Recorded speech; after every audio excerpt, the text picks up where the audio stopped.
Hindi mo tatanggalin yung ano? Eh, pwede naman po ipalinis. Eh, malinis na lang, kuya. Ilan ang bibili mo, sir? 1 kilo lang.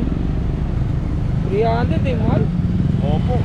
Gabaldon na po kasi kumuha sir. Ha? Gabaldon na. Kapal doon? Opo. Saan nyo nahuhuli yan? Sa mga palayan, sir? Hindi po, sa mga patubig po sa bundok. Kaya po malaki yung iba. Ay. Kaya hindi ano no. Hindi pala bukit. Opo. Hindi na sa kilo? Ito. 1 kilo yan? Yun nga, sir. Okay, saan ka natin siguro, kuya? Sa akin. Buhay pa yan? Opo. Malinis na ha. Oo, nakadilat na, oh. Nagkalati lang. Ha? Tanggal lang oh. Yung laman loob. Hindi pwede kayo yan?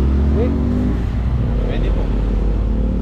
Yung itlog tapos yung atay. Kasi pagka nagkakatay ako mga 200 kilo, pagka pan-deliver sa Pampanga, ang kinukuha ko lang dyan boss, atay lang at saka yung itlog lang. Atay itlog.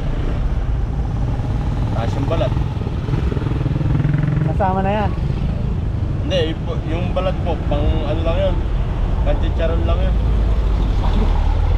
Pinipila dyan pagka nilinis. Saan nakakabili ng teacheran yan? Eh, kaso nga lang po, wala po kami gawa dahil hindi po maganda araw. Hindi naman po namin binibenta yan. Ano lang, kung sino lang gusto manghuli. Ah. Hindi mo nakukunin yan, sir. Eh, alin po? Yan mga yan. Hindi na. Ay, hirap pa yan. Say-say mo.